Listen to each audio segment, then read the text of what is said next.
토트넘의 다음 시즌 스케줄은 내일이면 공개가 된다고 합니다. 스케줄이 나오는 즉시 빠르게 전해드리도록 하겠습니다. 돌아보니 토트넘의 후반기 마지막 B클럽과의 4연전은 토트넘에게 정말 치명적인 스케줄이었습니다. 비벼보지도 못하고 전패를 하면서 20년 만에 리그 4연패라는 수모를 겪었죠. 그리고 최종 리그 5위로 마무리될 수밖에 없었습니다. 그러니까 다음 시즌 리그 스케줄도 중요할 수밖에 없습니다. 더구나 토트넘은 유로파 리그를 병행해야 하는데, 유로파 리그는 현지 기준 목요일 저녁, 한국 기준 금요일 새벽에 경기를 하다 보니 리그 경기가 3일 휴식 이내에 치러질 확률이 굉장히 높습니다. 거기다 원정 경기들도 최대 4시간의 거리를 날아가야 할 때도 있습니다. 그렇기 때문에 팀을 두 팀으로 나눌 수 있을 정도로 선수층이 두터울 필요가 있습니다. 자칫 리그를 등지고 유럽 대항전에 올인하다가 우승도 하지 못한 채로 끝나면 첼시 골 날 수 있으니까요. 네.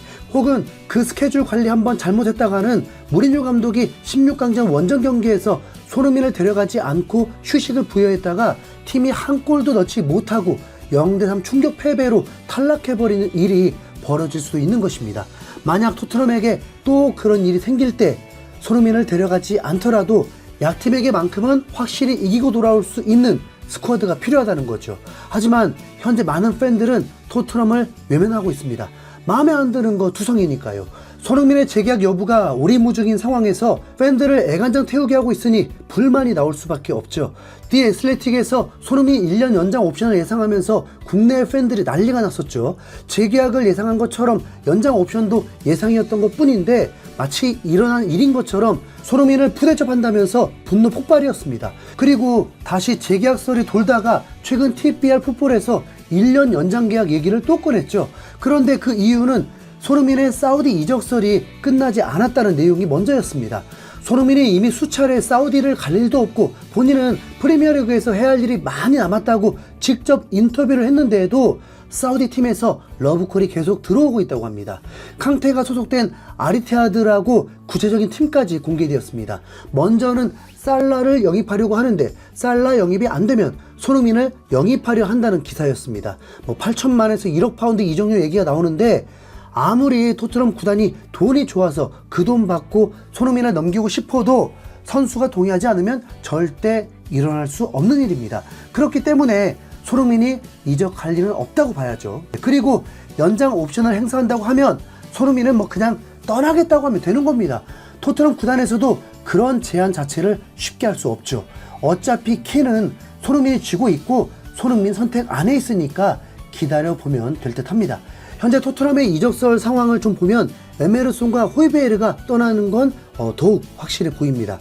최근 에메르송은 AC 밀란 이적설이 떠 있는데 계속 유지되고 있습니다. 그러면서 AS 모나코의 주전 오른쪽 풀백인 반데르송이 토트넘의 타겟이 되어 있다고 하는데 이 소식을 로마노 기자가 전했습니다.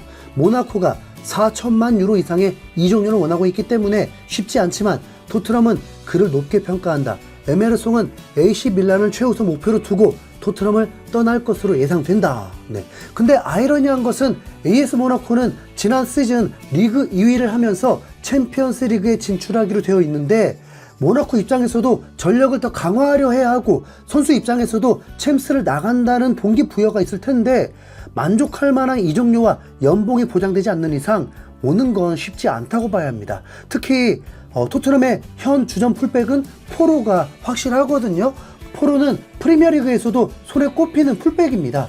혹 포로의 레벨을 무시할 분도 계실 수 있지만 포로는 슈퍼스코어 기준 지난 시즌 팀 내 평점 3위에 올라 있었고 35경기 출전인데 모두 선발 출전이었습니다. 그리고 3골 7어시스트를 기록했습니다. 그 전 시즌은 15경기 출전에 3골이었다 보니까 득점 숫자는 아쉬울 수 있지만 풀백이 10개의 공격 포인트를 기록했으니까 충분히 좋은 활약을 했다고 봐야죠. 포로의 단점은 수비 문제라고 봐야 합니다. 그런데 포로가 수비까지 완벽했으면 이미 이적료도 1,000억 가까이가 됐어야죠. 네. 에메르송이 떠나려고 하는 이유도 오른쪽 풀백이 2명밖에 없는 중에 2인자다 보니까 1인자가 될 수 있는 곳으로 떠나고 싶거나 아니면 NG 감독이 얘는 도저히 안 됩니다, 포로급의 선수가 꼭 필요하다는 것을 어필했기 때문일 수 있습니다. NG 감독의 전술에서 풀백의 역할이 굉장히 중요하다 보니 중앙 미드필더처럼 뛸 수 있는 선수가 필요하거든요. 포로가 과부하가 되었을 때 맘 놓고 출전시킬 풀백을 찾는 것일 수 있습니다. 토트넘이 모나코의 반데르송을 데려온다면 그것부터가 정말 놀랄 일일 것입니다. 한 포지션에 600억 선수를 2명을 두는 거니까요. 그리고 이제 호이베르 얘기를 해야 할 듯한데, 우선 호이베르가 최근 인터뷰를 통해서 했던 말이 있는데, 덴마크 매체 티플라데트와 인터뷰에서 물론 나는 구단에서 일어나고 있는 일에 만족하지 않는다, 비밀은 아니지만 그렇다고 내가 비명을 지르는 것도 아니다, 이미 많은 이적 요청을 처리하고 있다, 하지만 우린 유로 이후 쉬는 시간에 많은 시간을 함께 보내며 모든 가능성을 분석할 예정이라고 했습니다. 콘테 시절에 44경기 출전에 5골 7도움을 올린 미드필더였으니까 꽤나 중요한 자원이라고 느낄 수 있지만 엔지 감독에겐 전혀 맞지 않는 선수 유형이었습니다. 그래서 확실히 올 시즌엔 출전 수가 급격하게 줄었죠. 아마 체력은 확실히 아낄 수 있었을 것입니다. 호이베르는 어쩌면 지난 시즌부터 이적하길 원했던 것 같은데 그게 잘 이루어지지 않았는지 에이전트를 교체를 해버렸습니다. 그랬더니 바뀐 에이전트 측에서는 호이베르를 홍보를 하는데, 호이베르 같은 선수는 단순히 강할 뿐만 아니라 매년 중요한 것을 위해 싸우도록 만들어진 성격을 갖고 있다, 그렇기 때문에 큰 야망이나 프로젝트를 가진 클럽의 일원이 될 것이다, 호이베르는 이겨야 한다는 압박감에도 편안함을 느낀다, 그는 매 시즌이 끝나면 트로피를 꿈꾸며 헛되이 뛰는 것을 좋아하지 않는다고 말했다, 이것이 그의 사고방식이자 사명이라고 했는데, 와, 깜짝 놀랐습니다. 호이베르가 무슨 5천만 파운드 미드필더인 줄 알았습니다. 호이베르는 토트넘으로 이적할 때 1,500만 파운드 선수였습니다. 토트넘이 무리뉴 감독을 데려올 때 아무래도 조건부가 있었던 것 같고 저비용 고효율 선수를 찾다 보니까 무리뉴 감독이 데려왔던 선수입니다. 수비적인 전술에 어울리는 선수였고 3년이 지난 후에 호이베르는 몸값이 많이 올라서 그래도 2천만 파운드, 2,500만 파운드 정도 가치의 선수입니다. B클럽으로 가면 지금처럼 땜빵용 선수 레벨이고 페네르바체 정도 가야 주전으로 우승컵 들 수 있는 선수 같은데, 먼저 주제를 알아야 할 듯합니다. 토트넘이 호이베르를 보내는 것은 토트넘이 업그레이드 되려는 청신호라고 볼 수 있습니다. 차라리 유망주를 쓰면서 잭팟을 노리거나 호이베르보다 훨씬 비싼 미드필더를 데려오려고 한다면 이 또한 토트넘이 그래도 순위 싸움과 유로파리그 우승 도전에 목표를 갖고 있구나라고 기대를 가질 수 있기 때문이죠. 호이베르가 떠난다고 해서 안타까워할 팬은 없을 걸로 보입니다. 토트넘은 선수를 보내는 것만이 능사가 아니죠. 선수 영입 소식도 들려야 하는데, 확실한 한 가지는 이반 토니가 토트넘과 개인 합의는 완료를 했다고 전해지고 있습니다. 문제는 이적료 싸움이 나면서 역시나 레비 스타일이죠. 브렌트포드와 각을 세우고 있는 것으로 전해지고 있습니다. 브렌트포드는 6,500만 파운드를 원하고 있고 토트넘은 가격을 후려쳐서 4천만 파운드의 영입을 시도하고 있습니다. 거의 400억 차이거든요. 이반 토니는 도박 중독으로 인한 징계만 아니었다면 2년 전에 득점왕도 가능할 정도의 폼이었습니다. 그래도 2년 전에 1억 파운드까지 치솟았던 선수입니다. 케인의 장점인 연기 플레이 능력은 토니에게 다소 부족하지만 타고난 운동 능력으로 킥력도 좋고 공중볼 경합 능력도 매우 좋습니다. 누구처럼 유리몸도 아닙니다.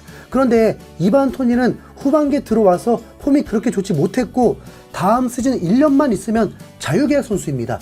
자유계약 선수에게 1,000억을 달라고 하는 건 케인 정도 활약을 했어야 가능할 법한데 분명 너무 크게 부른 건 맞죠? 적어도 토트넘이 제대로 된 공격수를 영입하려는 움직임인 건 확실합니다. 이반 토니가 온다고 해서 토트넘이 더 많은 골이 나온다, 개인적으로 장담은 못하겠습니다. 토트넘이 지난 시즌보다 한 단계 더 업그레이드 되려면 미드필더에 더 올인해야 한다고 생각하기 때문입니다. 토트넘이 챔스 준우승 이후에 미드필더가 강해본 적이 있나요?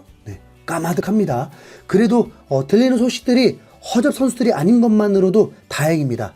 토트넘 많이 컸네. 이상 신수영고래였습니다. 감사합니다.